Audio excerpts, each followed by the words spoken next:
Welcome to Behind the Veil. Now, here is your transformational coach, Tammy Hawk.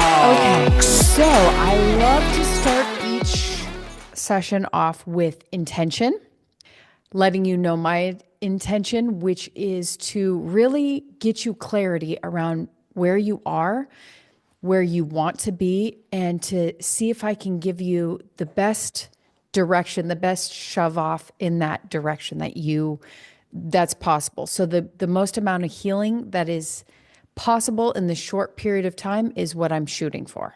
Okay. And if I could bring you one thing, if I could give you one thing on this call that would make the biggest difference for your life, what would that one thing be? I guess I just need a reassurance that I'm going to be okay. Because every day I just feel like I'm one situation, circumstance away from losing my mind. Sorry, I'm taking notes. Okay, beautiful. And when you get really clear on what you want, you become very powerful for drawing it to you. So the fact that you are really calling that in and being really honest with yourself and vulnerable means you're going to get it. Okay. Okay. So let's get that. Let's get that for you. Okay. So you gave me, obviously, I know a little bit about your story, but for the sake of the listeners, give me a little bit of, where you're at now and a little backstory as far as your relationship status. Okay. As of today, January 30th, I am due to be served with divorce papers. Um, I have been separated from my husband this last time since November of 2023. We met and got together March of 2000, I want to say 13. I had been divorced for 2 years from my first husband. That was an abusive situation. Well, not really abusive, but a very traumatic situation. My ex-husband dealt with drugs and a lot of crime and just putting our family in danger. So when I met my current husband, he seemed to be the total opposite of what I had before. He was older than me, so I automatically assumed that there was going to be a wisdom and a more settled spirit there. And that's what I was looking for in a stepfather for my two kids, as well as a life partner. Um, the love bombing phase was amazing.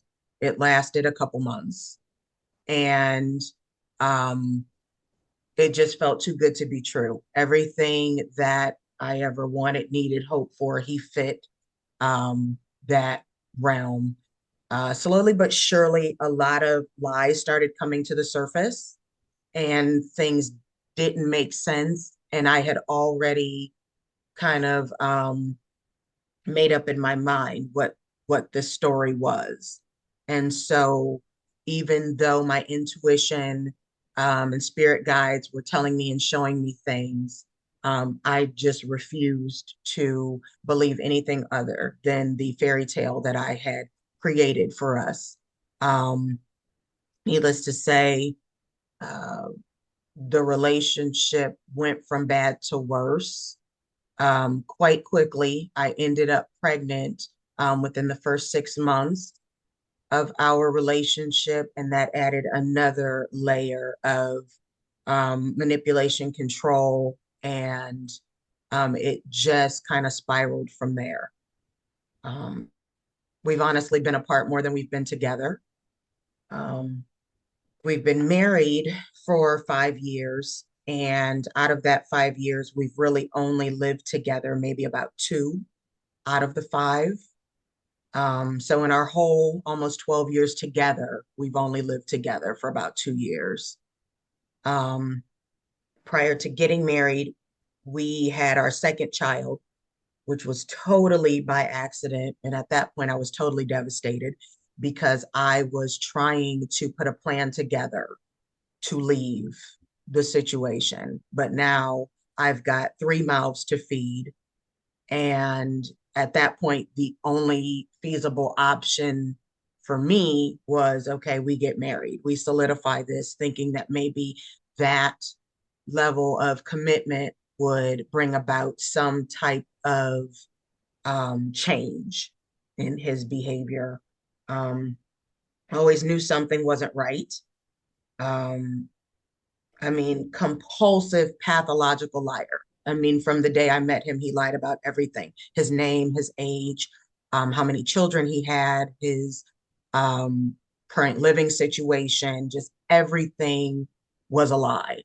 And it has just become this cluster of just cognitive dissonance, confusion, um, uh, just the mind games, the constant roller coaster, the up and down, the in and out. Um, he was eventually diagnosed with narcissistic personality disorder, but never followed through on actually getting any help or treatment. By that time, I had gotten into mental health advocacy because I knew that I needed help. I knew that I could not get the help that I needed without him being aware of it. And I knew that if I went into mental health, that my training for the job would help provide some insight, and helping other people would be therapeutic for me as well. Um, I was able to connect with a lot of mental health resources. And most recently, last year, I was diagnosed with ADHD and autism. And my world kind of opened up from there as I learned kind of the particulars between um, the autistic characteristics, um, my empathic characteristics, and his narcissism, and kind of how they played together, went together. And then I also had to just get serious. I started working with a trauma coach and a spiritual advisor, and really um, honing in on the fact that this is spiritual.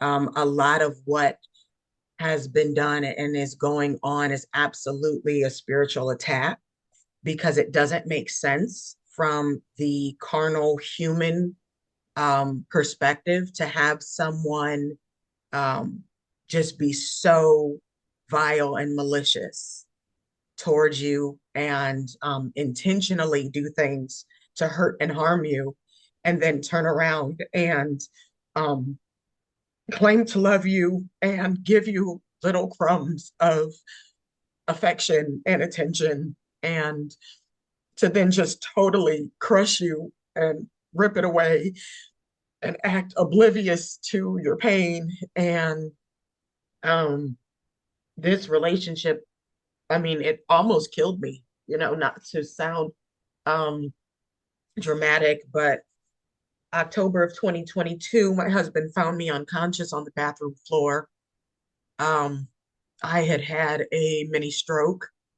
And when I went to the hospital and they were running tests, they noticed that my heart was in distress. So after more tests, came back that I had inflammation around my heart valves, and they couldn't find any medical kind of explanation as far as deficiencies. And so they concluded that at some point within a year prior to the mini stroke, I had had a mild heart attack, and it went untreated. And my blood pressure was so elevated that it caused additional damages. And at that point, I had been put on like six different medications to kind of get everything um, under wraps. And I had never been sick a day in my life, never been on any type of medications before, but now, I'm taking half a dozen twice a day.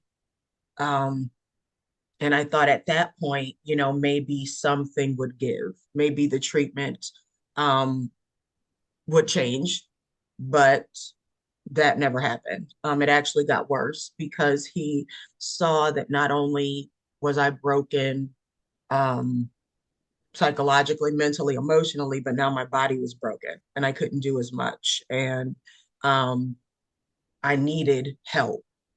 And he made sure that I didn't get any. And um, just no care or compassion at all, to the point, when I would get angry or upset or we would argue or fight, I would get physically ill, vomiting, um, panic attacks. Um, None of it mattered. Um, I felt like I was stuck in a cycle.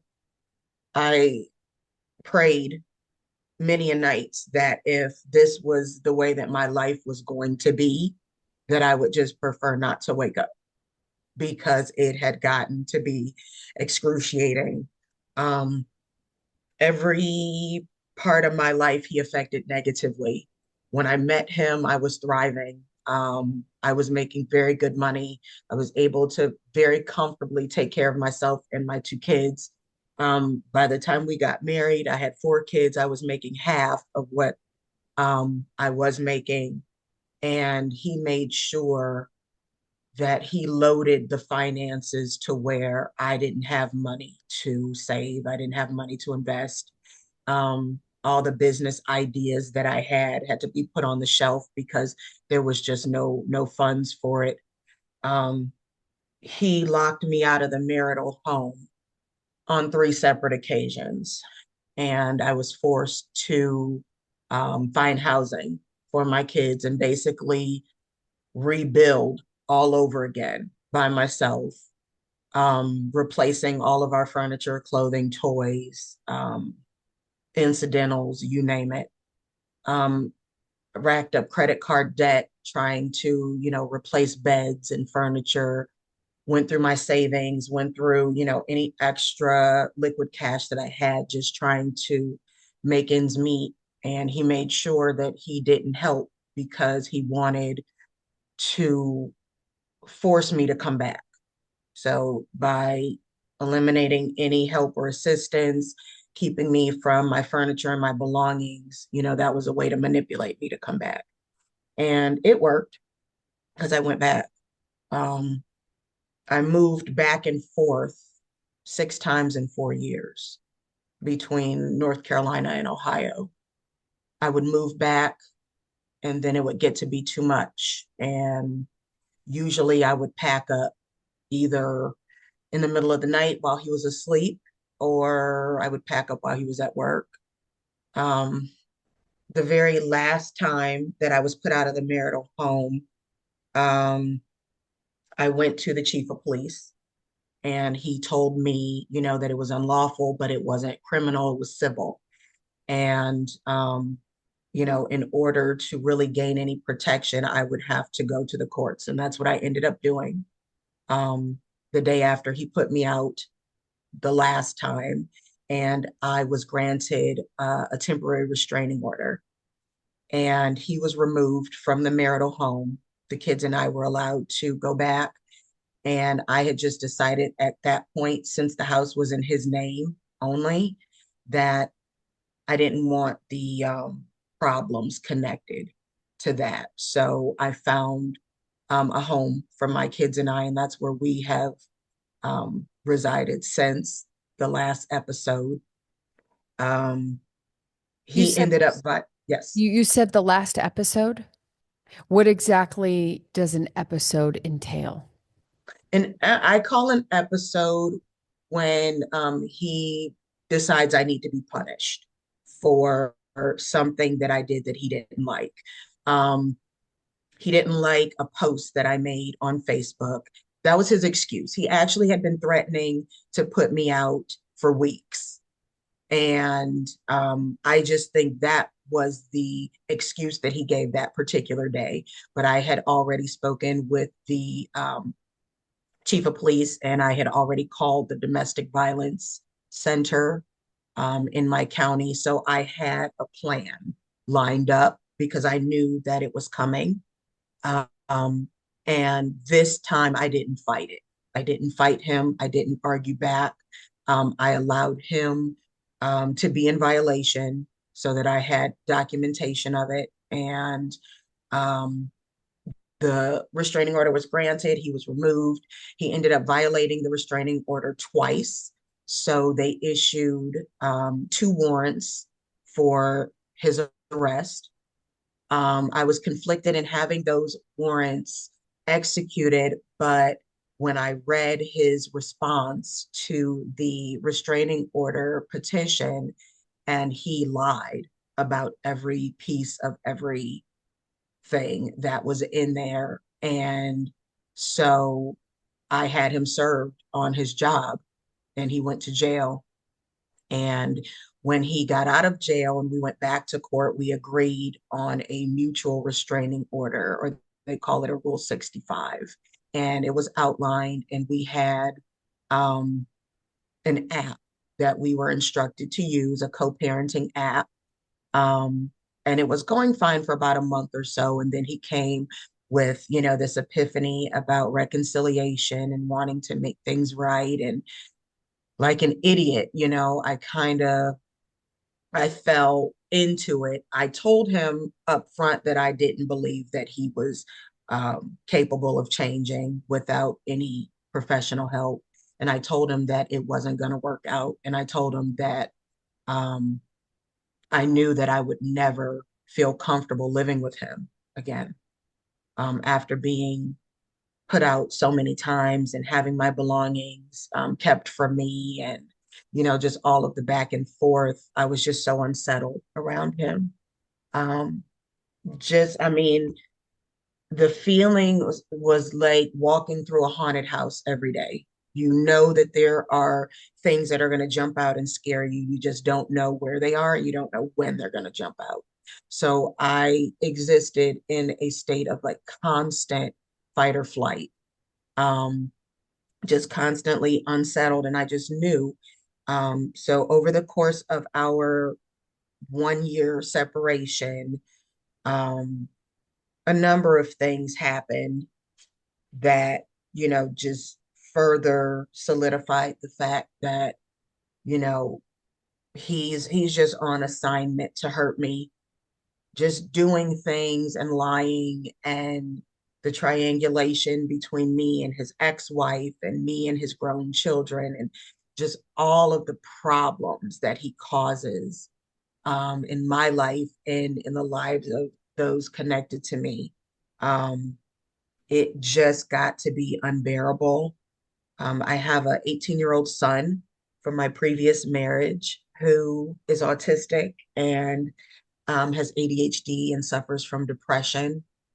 Um, he targets my son because my son is also homosexual, and my ex-husband, or soon to be, um, is homophobic and makes all kinds of comments and things, and was always picking on him and targeting him to the point where he had threatened suicide a couple years ago, and had been cutting himself.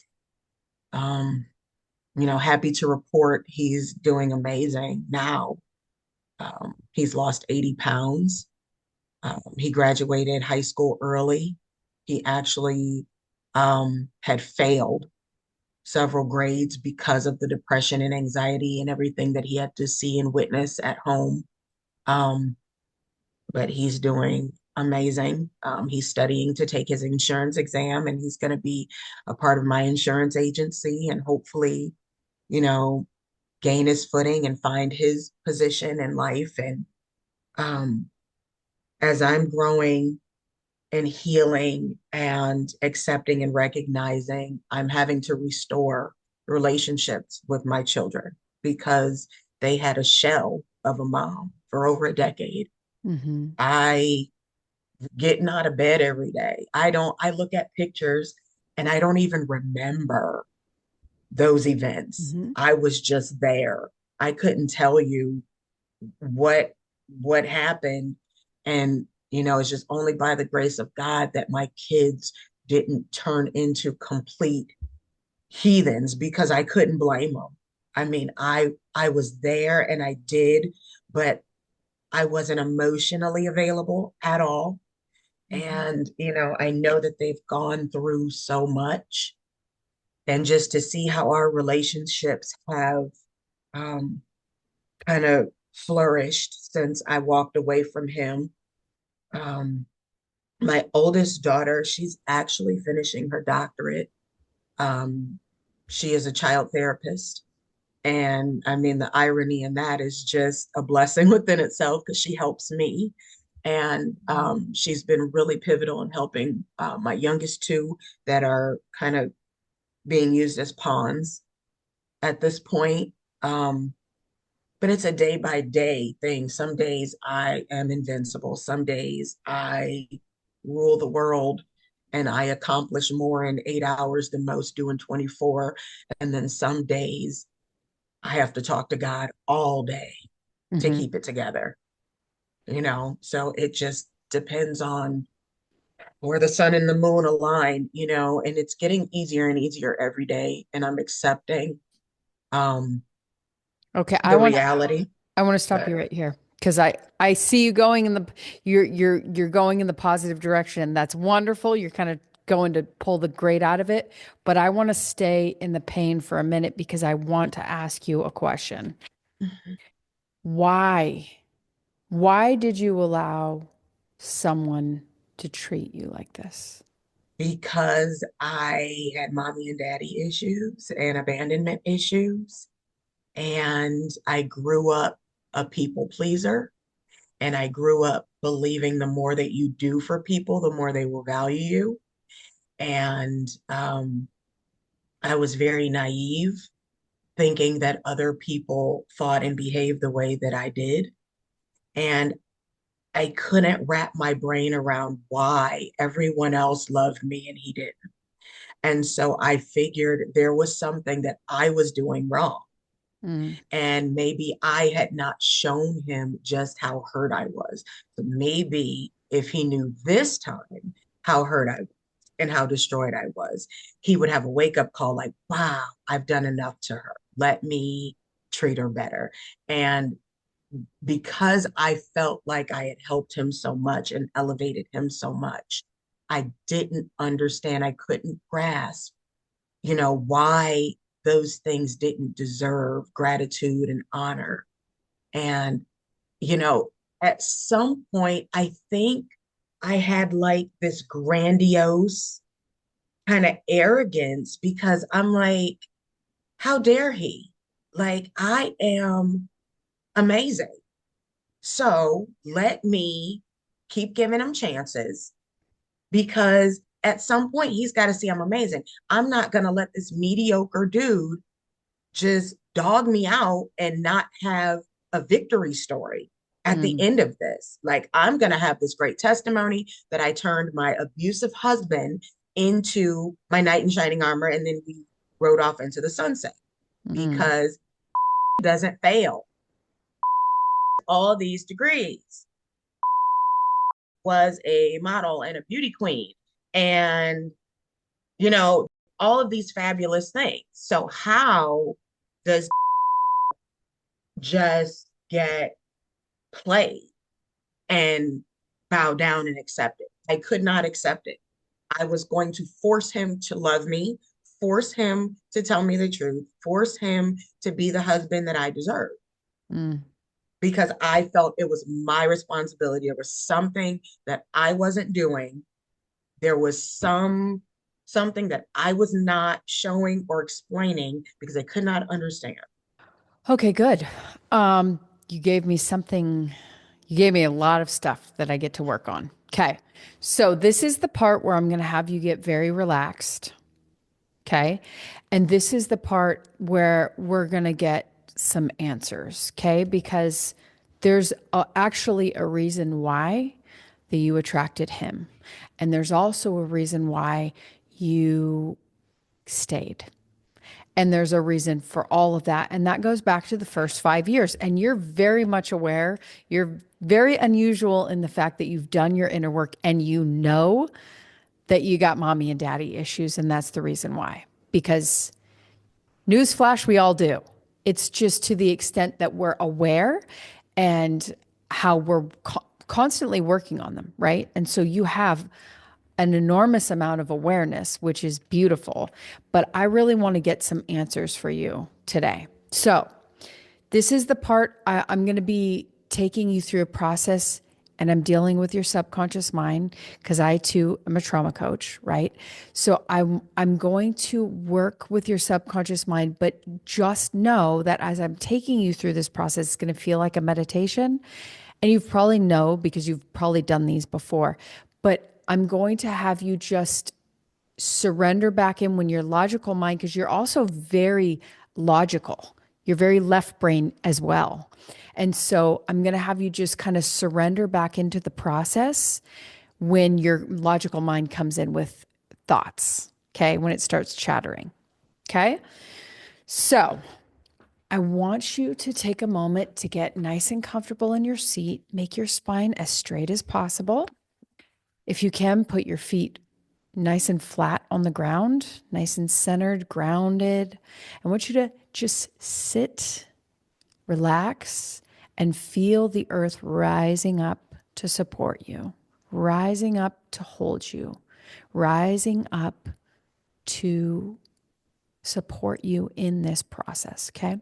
And as you make your spine very straight and feel the earth coming up to support you, I want you to become aware that right above your head is a big, beautiful, healing bubble of energy.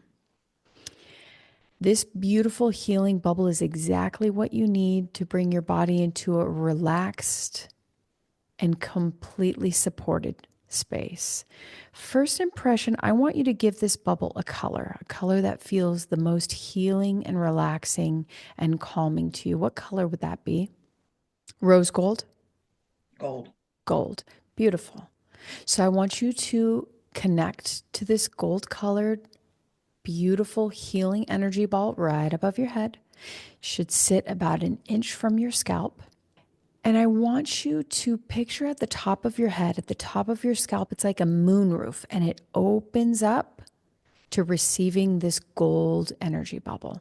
So open that up, and I want you to allow this gold energy to move down, down, down through your body, right? So I'm going to have you fill your both right and left hemispheres of your brain with this healing, relaxing gold energy.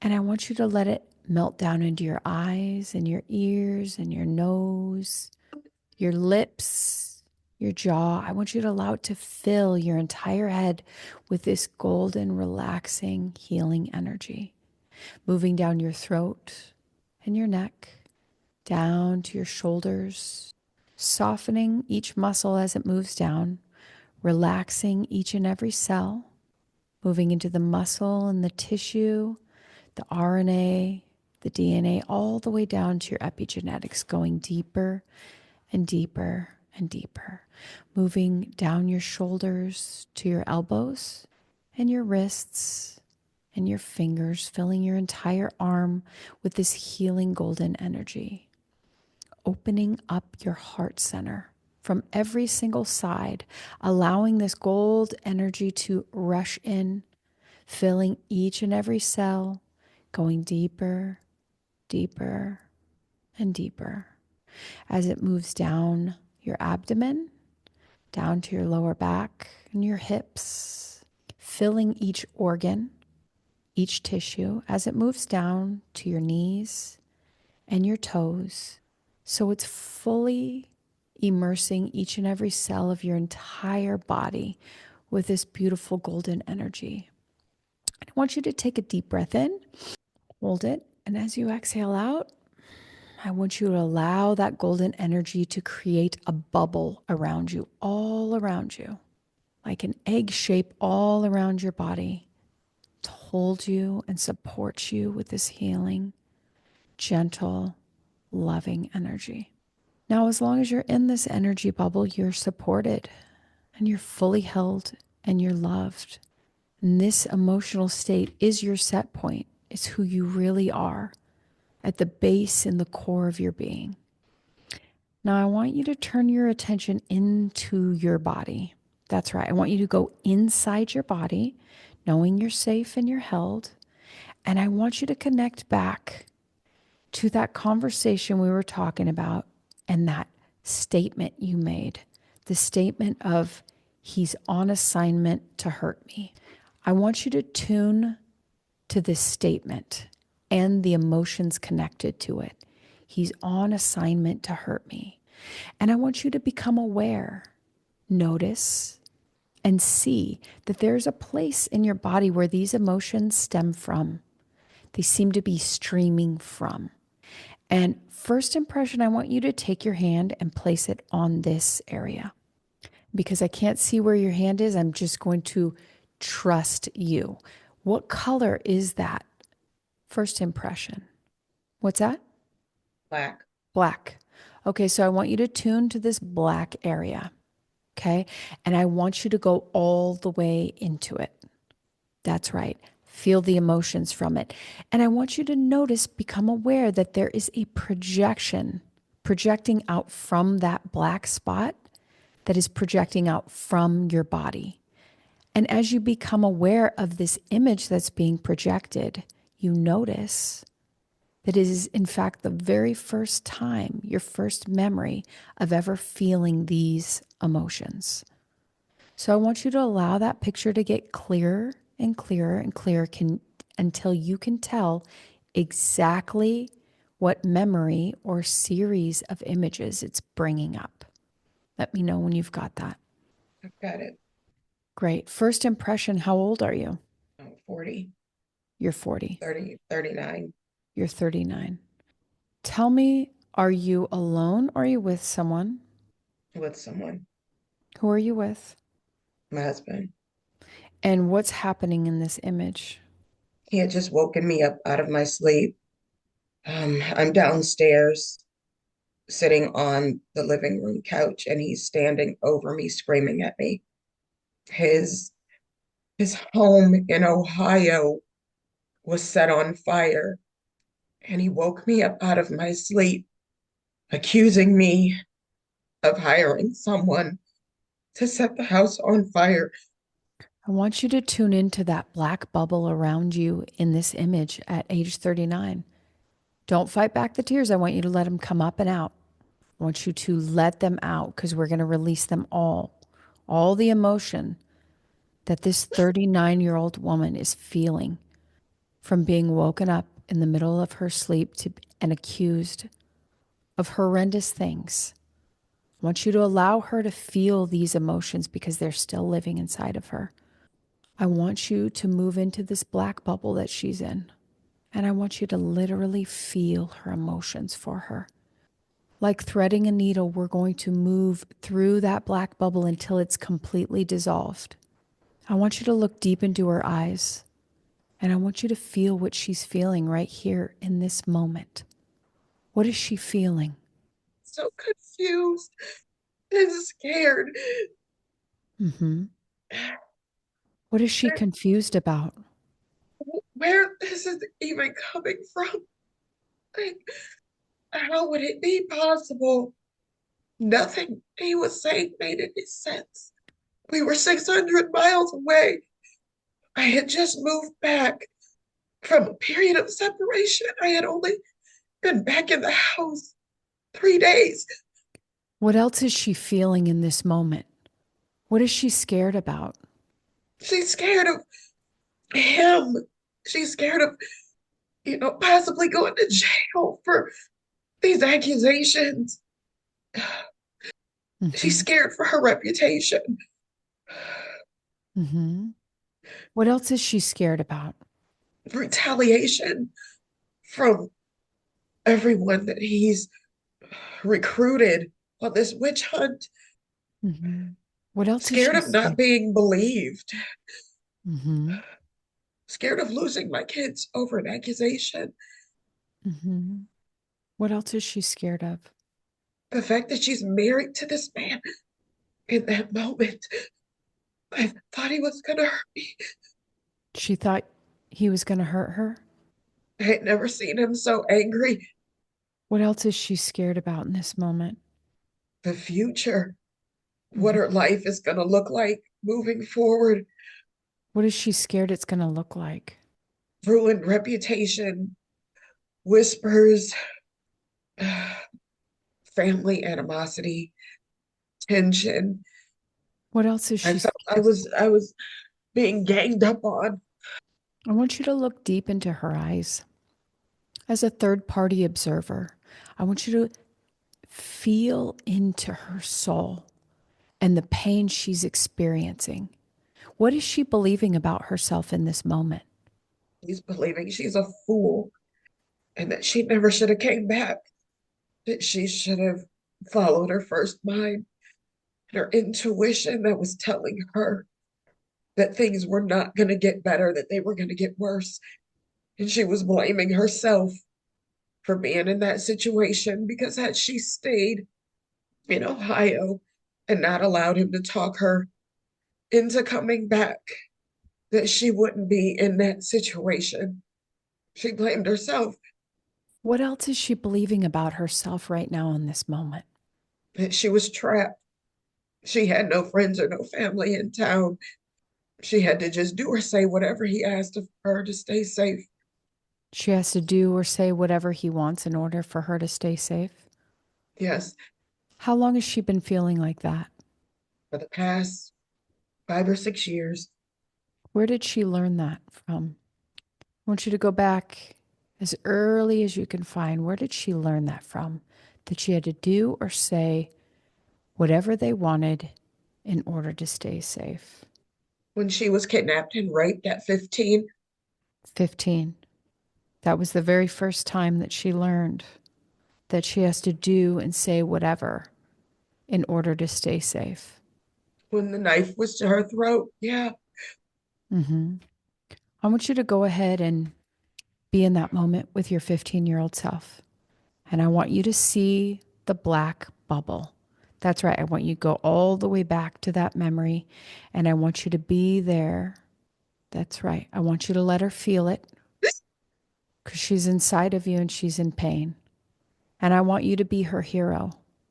And I want you to tell her that you've come all the way back to be here with her in this moment. I want you to tell her that you've always been there for her. I want you to move into her black bubble and I want you to tell her that you're there to protect her and keep her safe. That's right. I want you to be there with her. In fact, I want you to scoop her up in your arms and I want you to hold her. And I want you to tell her that she's safe with you, that you are going to keep her safe. And I want you to allow her to feel her feelings because once she feels her feelings, they're gone, they move out. But she's got a lot of weighty emotions that are stuck in her body. I want you to let her feel them. In fact, I want you to tell her that you're here to feel them for her. So, like threading a needle, I want you to move through that black bubble she's in. What is she believing about herself right here in this moment? she's not to blame. Mm-hmm. And she did what she had to do to survive. Mm-hmm. And she's going to be okay. Mm-hmm. What else do you need to tell her in this moment that would help her? But even though she feels she never got justice, it doesn't make her worthless or less deserving of protection. Mm-hmm. Does she believe you when you tell her this? No, She doesn't. What will it take for her to believe you when you tell her that she is not to blame, that there was nothing she did wrong? What will it take for her to let go of the shame around this? time, Time. Is there anything else we could do to speed up the time for her to let go of this shame? What will it take for her to believe you? evidence that someone will protect her. Mm-hmm. I want you to let her know that you are the evidence, that you will be there to protect her, that you are her hero, that you are the one that she's been waiting for. I want you to tell her that you will come back for her whenever she needs you, that you are so committed to her because she's the most important, most special, most worthy person in her life. I want you to tell her how special she is, that she is so freaking worthy and so wonderful that you have come back for her to let her know and to be with her when she needs you. I want you to tell her that you will always be there for her because that's how special and wonderful she is. Does she believe you? What color is that bubble around her now? Gold. Beautiful. I want you to let her know that this gold bubble is her new set point, that it is for your gift to her to have whenever she needs to feel safe and loved and held, no matter what the circumstances are around her, that this bubble is going to keep her in her most loving, natural state, in her joyful, beautiful, abundant state. And that as long as she's in it, she can't be harmed. No one can touch her. Is there any wisdom you can give her moving forward? Trust your intuition. Mm-hmm. If it doesn't feel right, it isn't right. You don't owe anyone an explanation. Don't betray yourself. Mm-hmm. Anything else? You deserve abundance. Anything outside of that isn't worth your time or attention. Mm-hmm. You don't have to perform for pennies. You don't have to please people to Mm-hmm. gain acceptance and love. Be true to yourself, and the people that are supposed to be in your life will be there, and you won't have to force them. Mm-hmm. Could you tell her she's worthy of allowing love in? That she gets to accept only those that love her, and she doesn't need to even waste her time with a single person who doesn't see her for the perfection that she is. She doesn't need to waste her time. She doesn't need to try and change their minds because she has nothing to prove to anyone because she's just perfect. She's worthy because she was born worthy, because she exists, because all that is needs her to exist in order for it to be all that is. That there's nothing that she proves to anyone. She just gets to be her divine self. That from here on out, she lives only to please her, not in a selfish way, but in a loving, nurturing way. That she gets to serve herself first in order to be of service. Anything else that she needs to hear from you? She must possess something extraordinary, that such evil would go through such lengths to try to keep her from attaining it. Mm-hmm. What else? Nothing is by accident. All this is by design. It all had to happen to get you here Mm-hmm. in this very moment of enlightenment and strength and power. Mm-hmm. Anything else? You've been given a second chance to create the dopest life possible Mm-hmm. without all the shackles, without masking, Mm-hmm. authentically weird and abundantly yourself. Mm. I want you to see her glowing in that golden bubble, just completely transformed by this gift that you gave her, by this new perspective. Because as we emote those old stuck emotions, what we find is the wisdom, like you said, all the wisdom, all the beauty. And like you said, we needed to go through it. We needed to wake ourselves up to who we really are and the power we hold. So I want you to see her thriving in that gold bubble.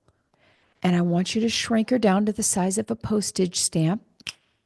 And I want you to place her in your heart for safekeeping so she can always be part of you and you can forever be intimately connected with her. So I want you to shrink her down to the size of a postage stamp or smaller. And I want you to allow your heart to open to receiving her in her gold bubble. Place her in there physically. Feel her in there. Feel that change. And in your mind's eye, I want you to move about 30 feet above that scene, above that image, That's right, 30 feet above, looking down, seeing where your 15-year-old self was and is no longer because she's in your heart. And I want you to go ahead and make your way back to the present moment. That's right. I want you to move back to the present moment. And as you do, I want you to look down and see all the old structures, all the old beliefs, all the old ways of being dissolving, crumbling, absolutely dissolving with ease. And in their place, I want you to see the new, strong, wonderful structures coming to support and love you, these new grids, these new belief systems. For as we rewrite history, there's a brand new set of beliefs, programming, codes available to you. And as you make your way back to the present moment, you're allowing these codes to come in, come in, come in, come in, come in. And I want you to go ahead and be 5 years from now, 2 years from now, 1 year from now, and I want you to pause right here in the present moment. And as you've seen all along your journey coming back to the present moment, everything has shifted. Everything has changed because of these new beliefs that you have called in, that you've brought in. I want you to look down, see yourself sitting right there in that chair in the present moment. And I want you to make your way down to reintegrate back into the body, bringing together all those different parts to you. Open up that moonroof to allow in all the other parts of your being, coming down through the top of your head to your shoulders, hips, legs, realigning, reprogramming, reintegrating all these new codes with so much ease, grace, and flow, allowing those codes to regenerate and realign each cell of your being. Take a deep breath in. Exhale out all the resistance. Wiggle your fingers and toes, coming back into the body and batting your eyes open when you're ready. How do you feel? Heavy. Yeah, heavy or lighter? Well, physically lighter. Yeah. Just got rid of a lot of old stuck energy there. Is there anything new you saw through that process? I don't know if it was anything new. When I had you tune into the emotion of he's on assignment to hurt me, right? And then the picture that came up, right? And then also with that picture came the younger images, right? Because that little version of you, she hasn't fully felt her emotions. She's still got a lot of pain in there. She's still feeling a lot of pain. But the beautiful part is that once the emotion is emoted, it's out of your system. So you released a lot of old stuck stuff. What are you feeling? It's like a victim. A victim? Less like a victim, Mm-hmm. more victorious. Yeah. Well, you're so strong. You're so very strong. When we start on our journey of healing, we all start as victims, you know? And as we move through it, we start to see, as we move the negative emotion out of our system, we start to see that we're actually not a victim, but that we're superheroes. Like, look at what you created. You're kind of a badass. Oh, here comes the postman. Read a sign. Oh, Wow. Isn't that perfect timing? but did you receive that clarity today? And Yeah. Because you are just way too fucking special to ever let someone treat you like that. I You, gotta go sign. Hold up 1 second. yeah. For my freedom papers, thank you. How are they? Yeah. Okay. Right, I just think you decided. You too. You did not fail. You did not fail the assignment. You aced it. This is not a failure. From this new place that you stand, there's no way it's going to be in alignment or integrity for you to be with someone who does not treat you like the queen that you are. It will be out of alignment. Your standard is just way too high now that you know that the only reason why you were allowing that was some very bogus, outdated beliefs that are no longer, because you no longer believe that you're not worthy of being loved. Right. So Right. it can't work out in any relationship where you aren't treated like the queen that you are. It just won't. Right. And that's a good thing, but it can be really hard to break up with old beliefs. So moving forward, you get to really work on this idea of your own worth and value and having it so high that that this could never happen to you again. It couldn't Absolutely. anyways. You just know too Absolutely. much. You know way too much. But as a natural empathetic person, as a high supporter that you are, what my challenge to you is just that you continue in your healing journey so that like you don't attract this kind of a person ever again. Yeah. I know you're in the thick of it. It feels so painful to let go, but you're on your path. You're doing it. I'm so proud of you. I feel so honored to, because oftentimes a lot of people that come on here, they haven't done any inner work. And so there's a lot of resistance when going through a process like that. But because you've been on your healing journey, you were open. And that's why you're going to have a profound result from what we did today, is because you were open and available and you let yourself feel it. You're connected to your emotions. That's so good. That is the first thing when I start working with a client, that's the first thing we work on, is just getting them connected to these emotions that they shut down many, many years ago. And you've plugged in. That's why when I asked you yesterday, do you have Kleenex? You're like, girl, I always have Kleenex. Always. And At I'm any like, moment. oh, thank goodness. That's why I was so excited for today, because I was like, oh, this girl's open. She is ready for transformation. It's going to be so good for you. And I know that was hard what I did today, but the benefits they're going to be life-changing. I hope so. I was in a dark, dark place for a real long time, and it feels amazing to be walking out of it. But I tell you what, I see why so many people don't heal, because it sucks. Well, like I tell everyone, it sucks to heal, but it sucks to live with that pain in your Right, body. So right, both suck. I was at the same place where I was like, I'm either taking my life or I'm going to heal myself, because I right. can't live I with this can't do pain. this I anymore. can't live with the fucking pain another second. So I was one of those people that it was one or the other. Make or And so break. It had to happen. And I was so scared and so nervous and so apprehensive. And I did it.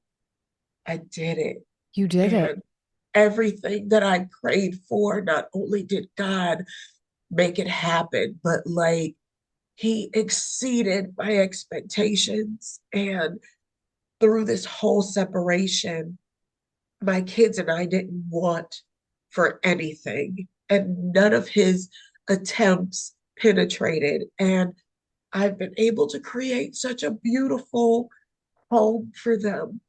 And they have their mom back. And it's just, there's a lot going on personally, um, that I'm preparing for. And I think this season needed to happen to prepare me for the next season.